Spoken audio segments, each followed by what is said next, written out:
Selamat malam Bapak dan Ibu, mengganggu waktunya karena ada request atau permintaan dan beberapa guru yang bertanya bagaimana mengenai laporan BDR dengan formatan yang sudah disampaikan oleh Bapak pengawas. Sebenarnya untuk laporan BDR ini itu tidak mesti baku, alias boleh diserahkan kepada Bapak dan Ibu sekalian. Tetapi kalau saya pribadi memang menggunakan yang dianjurkan oleh Bapak pengawas. Bagaimana cara pengisiannya atau contoh-contohnya berikut laporan BDR saya seperti format yang disampaikan oleh Bapak pengawas. Kita buka.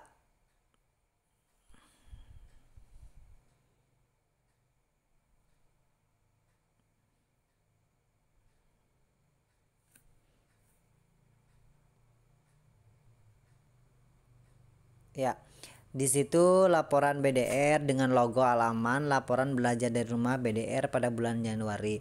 Nama gurunya di sini silahkan cantumkan nama Bapak dan Ibu, kemudian NIP atau NUPTK, ataupun bagi yang belum punya bisa pakai nomor fake ID atau bisa pakai NPK ya.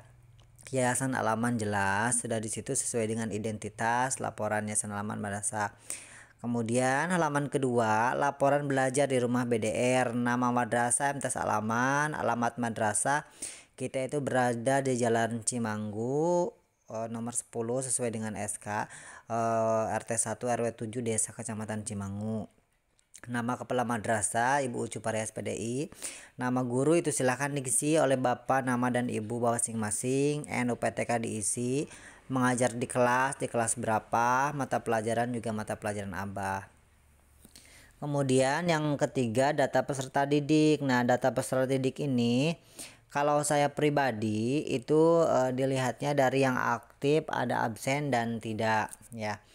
Sebenarnya memang di sini itu adalah peserta didik yang mengikuti belajar dari rumah dan peserta didik yang mengikuti yang tidak mengikuti belajar dari rumah. Memang seharusnya berada di rumah semua, cuman di kita itu bervariatif. Ada yang di pesantren, ada yang luring. Kalau di saya sendiri di sini dihitungnya intinya yang belajar pokoknya itu adalah anak yang belajar dari rumah, baik itu dari pesantren maupun dari apa-apa semuanya. Kalau saya pribadi ngitungnya seperti itu, yang penting ada laporannya. Contoh di sini jumlah siswa peserta didik MTS halaman adalah laki-laki perempuan kelas 7 97, perempuannya 108 96 114. Kemudian di sini peserta didik yang mengikuti belajar dari rumah, kalau di pelajaran saya sendiri artinya saya ngambilnya yang aktif ada selalu belajar, bukan aktif. Kalau kita melihat dari mengirimkan tugas memang sedikit, tetapi ada aktif belajar mengisi absen baik itu daring ataupun luring. Jadi saya gabungkan semuanya menjadi satu, intinya belajar di rumah. Dari 82 laki-laki, 98 perempuan, 65 laki-laki, 93 perempuan, 59 laki-laki dan 104 perempuan. Jadi totalnya 206 laki-laki, 295 perempuan, itu dari keseluruhan.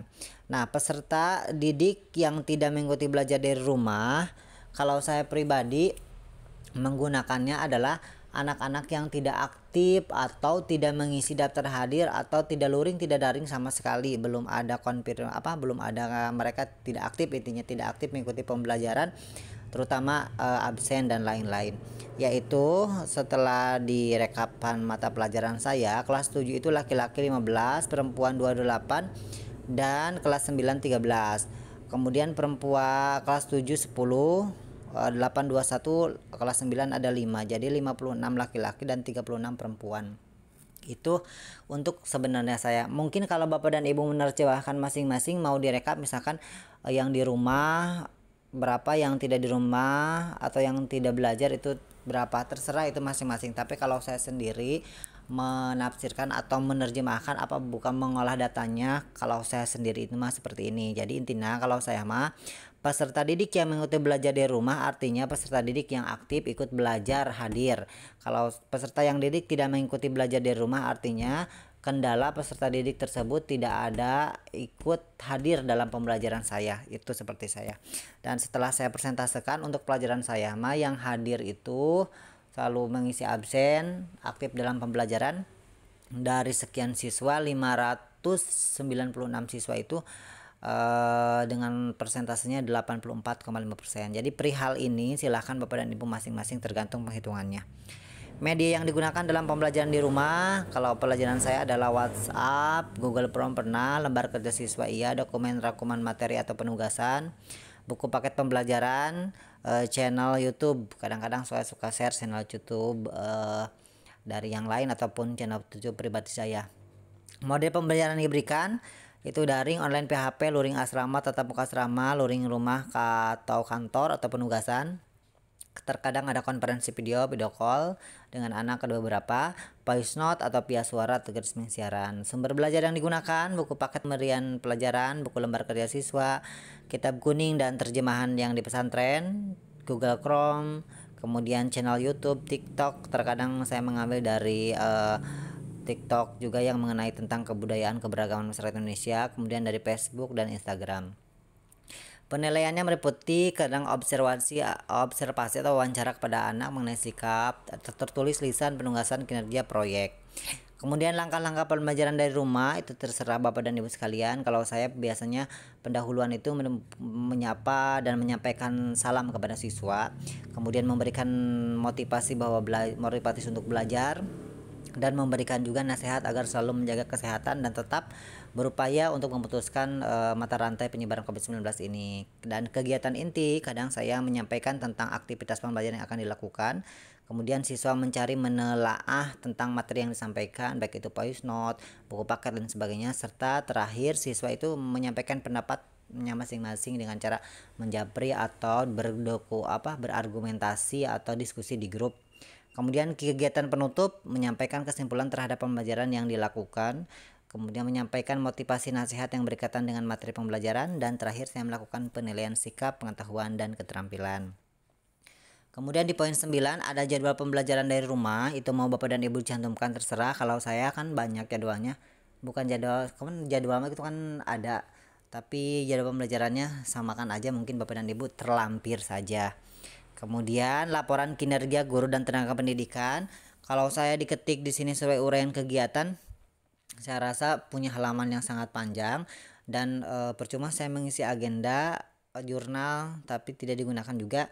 Makanya untuk saya di sini laporan kinerja Madrasah Nurul Alam Kecamatan Cimangun, di sini nama, DPTK, jabatan, guru mata pelajaran, ininya dipakai cakra saja dengan ada catatan di bawahnya terlampir dalam jurnal kegiatan. Jadi nanti dilampirkan jurnalnya. Kemudian mengetahui istilah dengan pelaksanaan belajar rumah, lampirkan bukti fisik hasil kinerja dan lain sebagainya. Seperti itu.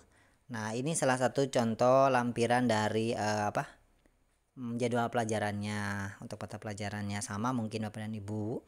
Kemudian lampiran keduanya ini ada jurnal kegiatan mengajar. Seperti ini kalau jurnal pribadi saya ya. Contohnya seperti itu. Kemudian yang terakhir dokumentasi. Nah, untuk dokumentasi kegiatan itu mah terserah masing-masing, tapi minimal ada 2 foto atau 3 foto. Itu kalau mungkin saya dibilangnya agak sedikit lengkap ini karena dari diskusi WhatsApp, foto kegiatan siswa, foto kegiatan saya pribadi ada. Bukan berarti Bapak dan Ibu harus banyak foto seperti ini menjadi beban Bapak dan Ibu, tidak. Itu mah terserah Bapak dan Ibu, fotonya mau berapa aja boleh, tapi kalau saya mah di sini sebagai contoh aja ya. Di sini saya ada dokumentasi kegiatan penggunaan WhatsApp, ada grup MTS Alaman Majing, grup MGM PPKN wilayah 6, PKN daring kelas 7, PKN kelas 8, PKN kelas 9, kemudian Pikih MGMP kelas 9 itu seperti ya. Kemudian dokumentasi kegiatan pembelajarannya kalau saya sendiri biasanya seperti itu dengan dokumentasi yang seadanya, sedang daring, kadang saya direkam video disebarkan ke anak ya. Kemudian dokumentasi dari siswa, saya meminta biasanya foto siswa ketika sedang belajar atau sedang mengerjakan tugas-tugas dari saya, ini salah satunya dikirimkan dari siswa. Seperti itu Bapak dan Ibu. Jadi formatnya itu silahkan bebas masing-masing. Yang terpenting ada pelaporannya. Untuk foto sekali lagi tidak harus sama seperti itu. Artinya Bapak dan Ibu silahkan bebas seadanya foto mau 2 mau 3 pun. Sekian, terima kasih. Assalamualaikum warahmatullahi wabarakatuh.